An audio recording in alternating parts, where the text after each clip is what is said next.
Olá, meu nome é Sérgio Ramos. Eu vou apresentar o trabalho aqui sobre o problema do caixeiro viajante. Ah, esse, esse problema é um problema já bem aí conceituado na literatura, né? Dado aí que ele é bem próximo aí da vida cotidiana, né? Então vamos explorar um pouco mais ele aqui e vocês vão entender sobre esse problema. Bom, o problema do caixeiro viajante ele pode ser enunciado da seguinte forma, né? Então vamos considerar ali um representante comercial que ele precisa visitar seus clientes, né? Então, considerando ali que ele tem 5 clientes para visitar, ele pode usar ali da pesquisa operacional para poder avaliar, né?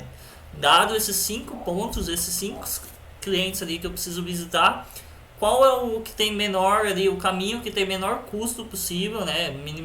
Minimizar o custo, que eu consiga visitar todos esses clientes e voltar para minha casa, né? Do ponto de partida, sem necessariamente passar pelo mesmo cliente, né?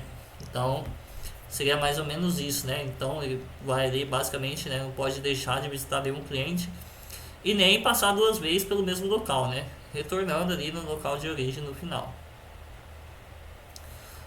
Considerando então 4 localidades, né? Pode ser então ali n igual a 4, né? Então pode ser A, B, C e D, esses pontos aí de localidade, né? E aí esse caixeiro partindo do ponto A, né? Temos aí o seguinte cenário, né? Então basicamente de A para D aqui ele tem um. Esses aqui são os custos, né? Então de A para D ele teria um custo de 31, de A para B ele teria um custo de 45, de A para C ele teria um custo de 38, de B para C ele teria um custo de 42, de B para D um custo de 29 e de C para D um custo de 36. Esse exemplo aqui é um exemplo simétrico, né? Então a gente pode ter exemplos, problemas do caixeiro viajante simétricos ou assimétricos, né? Nesse caso aqui desse métrico, por quê? Porque o custo dele ir do ponto A para o ponto B é 45 e o custo dele ir do ponto B para o ponto A é 45.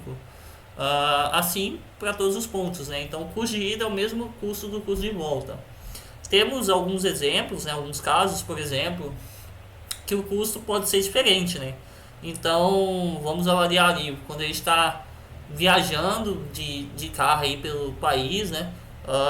Podemos ter o cenário de que o custo de ir, né, ou seja, tem um pedágio ali no meio do caminho, você paga ali um valor de pedágio para você ir, para você voltar o valor pode ser maior, né, pode ser diferente. Então esse seria um exemplo de problema assimétrico. Levando aqui para o conceito matemático, dado aqui C de IJ que é igual a C de JI, então ele seria simétrico, né, dado ali o custo de ida e o custo de volta, né. E aí, a análise ali, né, o cálculo que tem que ser feito é n menos 1 fatorial dividido por 2. Nesse caso aqui, n é 4, né, que daria ali mais ou menos 3, né. 3 é o número de permutações simétricas ali possíveis, né, considerando esse valor. Quando a gente tem um exemplo assimétrico, aí no caso, né, CIJ é diferente de CJI, né? E aí ele é classificado como assimétrico. Aí, claro que o custo é diferente, né? Para os exemplos. Nesse caso aqui, a gente tem um exemplo simétrico, né? Dados os possíveis caminhos, né? Para n igual a 4, a gente tem 6 possibilidades de circuitos, né? Aqui são um mapinha mostrando aqui os possíveis caminhos, né? A pode ir para D, para B e assim sucessivamente. Mas nesse caso, como é um exemplo simétrico, né, dadas as 6 possibilidades de percurso, a gente tem aqui que, por exemplo, que A, B, C, D, A, né, ele tem a mesma extensão, ou seja, o mesmo custo, né, de A, D, C, B, A, né. Se a gente inverter aqui a posição dos elementos, né, não altera a ordem não altera o valor ali da extensão, né. Logo, então, a gente tem o que? Os circuitos distintos, que são A, B, C, D, A, B, D, C, A e ACDDA, né? E aí os valores aqui, né? Os custos aqui são 154, 148 e 140, né? Com 140 ali sendo o menor custo desses possíveis percursos para o caixeiro viajante, dado n igual a 4. Aqui o mapa aqui dessas possibilidades de circuito, né? Então, o menor percurso aqui que a gente viu é ACBDA, né? ACBDA. ACBDA. Cadê ACBDA? Ok.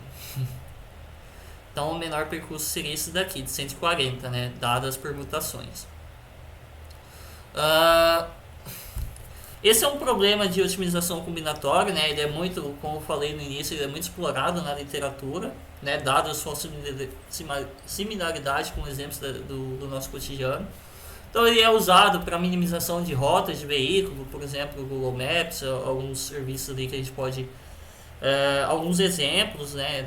Já foi mostrado aí na literatura, alguns exemplos de problemas que foi resolvido utilizando, né, o algoritmo de permutação.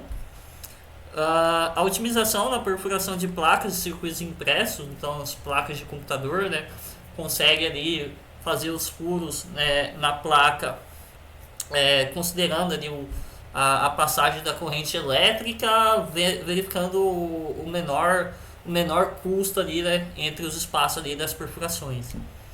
Manipulação de itens em estoque, né? Então, por exemplo, um item pode sair mais que o outro, então ele deveria ficar mais próximo, não sei, é uma análise que pode ser considerada, né? E a técnica aí, basicamente apontada aí para encontrar a solução ótima é explorar exaustivamente todas as permutações, né? Então você faz ali com n igual a 5, você faz fatorial e aí você tem ali o número de permutações possíveis, ou seja, combinações possíveis. E a técnica ali, né, basicamente para encontrar a solução ótima é explorar todas as possibilidades e, né, ver qual que tem menor custo. Só que, né, aí por mais que ele seja ali, né, ele dá a solução ótima, ele leva ao problema da explosão combinatorial, né? Então, por exemplo, quando a gente tem um n igual a 20, né, o custo, né, computacional para calcular esse n fatorial de 20 ali seria absurdamente grande, né? Por exemplo, a gente vai explorar ali uma tabela mais para frente, mas seria um custo muito alto, né? O tempo para se fazer esse cálculo seria um tempo muito elevado.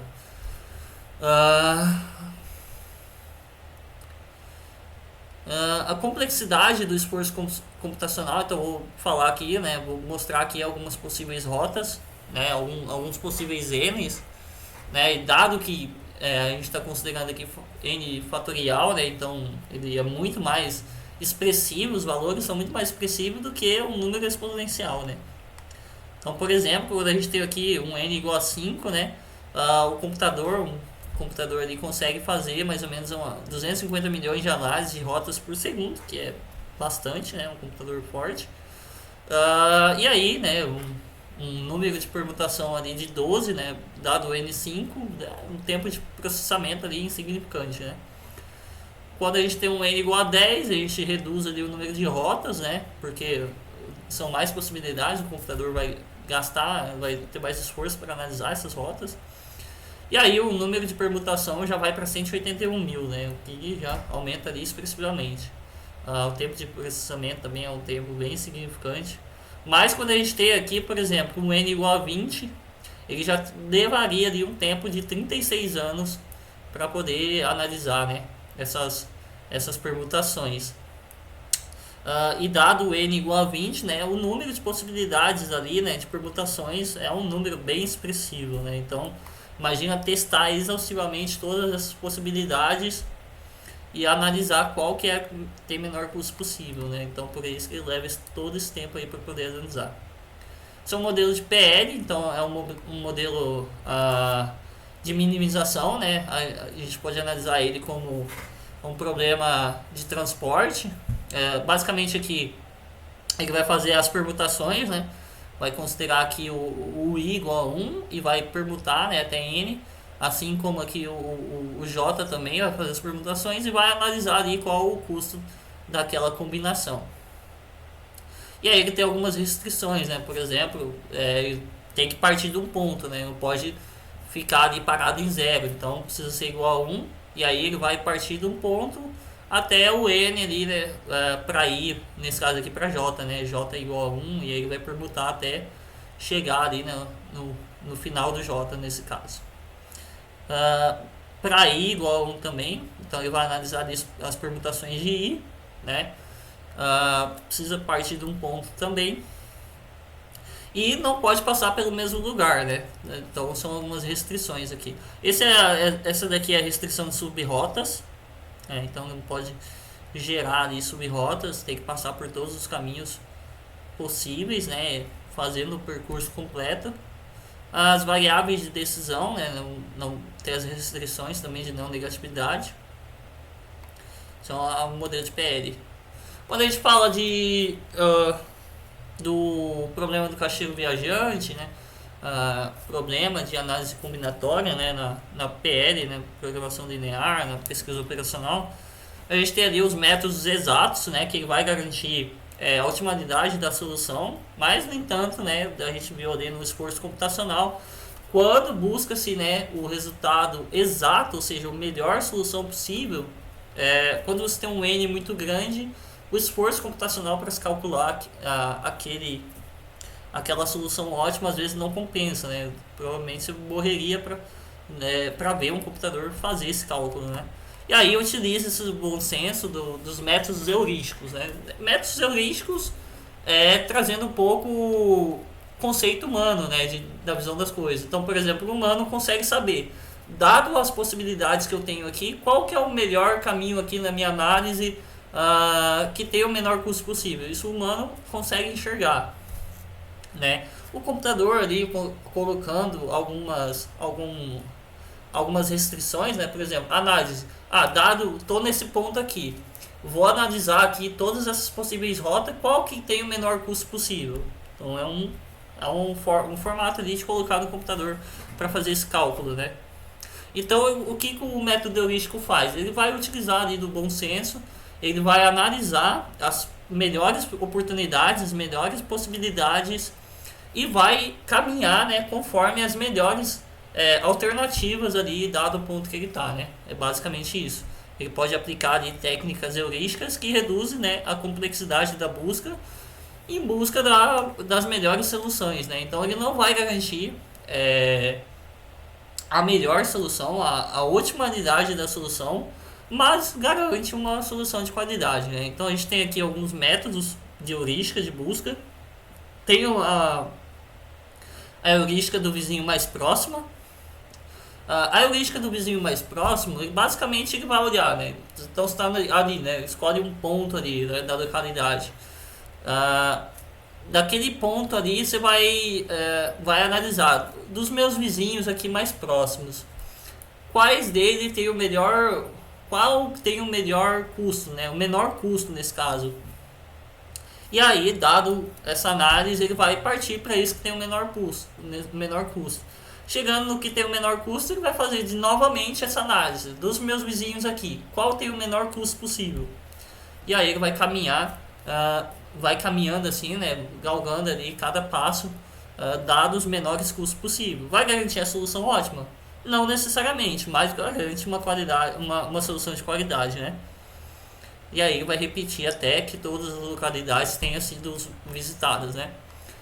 A heurística da inserção mais barata, então basicamente ela parte de um circuito inicial, né? Normalmente por 3 locais ali, né? E a cada passo ali ele insere K, né? A cidade ali, a que ele considera K, né? Essa cidade não visitada, né? Então ele vai analisar, dadas ali as cidades que eu já visitei, os pontos que eu já visitei, considerando essa inserção de K, né? Que seja ali mais barato, ou seja, ele vai analisar ali, ó, do ponto que eu tô para cá, dado ali os 2 pontos que eu visitei, qual que é a solução ali que ela tem o menor custo, né? Então ele vai analisar, fazer essa análise. E aqui é uma observação, né, que é comum utilizar de 2 ou mais heurísticas para poder fazer um cálculo ali de pesquisa operacional, né, dada ali a complexidade de N. Por exemplo, pode-se utilizar também de uma heurística e aí depois de analisar ali as melhores soluções e utilizar um método exaustivo, por exemplo, para poder encontrar ali daquelas melhores soluções qual que é realmente a melhor solução, né? Então pode combinar heurística com um método exato, por exemplo. Esse aqui é um mapazinho de como que acontece ali a heurística do vizinho mais próximo. ele está aqui em 6, ó, ele vai analisar qual desses pontos aqui é o mais que tem menor custo. Nesse caso aqui é 1, e aí que está aqui em 1, ele vai analisar qual que tem o menor custo. Nesse caso aqui é o 3, e assim por diante, até formar ali todo o percurso. Essa é a heurística da inserção mais barata, então ele começa ali no circuito inicial, e aí, considerando, né, o próximo ponto a ser visitado, ele vai olhar para os pontos que ele já passou e vai ver, olha, desses dois pontos aqui que eu já visitei, qual ponto aqui que eu vou que é mais barato do que esses, né? E aí ele vai fazendo, né? Ele vai ver o que tem menor custo e no final ele monta ali o percurso. Essas são as referências. Eu basicamente ali, eu peguei, acessei uma página web, também acessei um livro de fundamentos e modelos ali de pesquisa operacional que está lá na biblioteca virtual da Anemate, que é esse livro aqui, muito bom o livro, bem fácil de ler. E também peguei um trabalho ali feito por um aluno, provavelmente, ali, o André Luiz Ribeiro, que é um método ali de solução, né, aplicado ao problema do caixeiro viajante, né. Lá ele falou sobre meta-heurísticas, mas aqui a gente abordou as heurísticas e o método exato.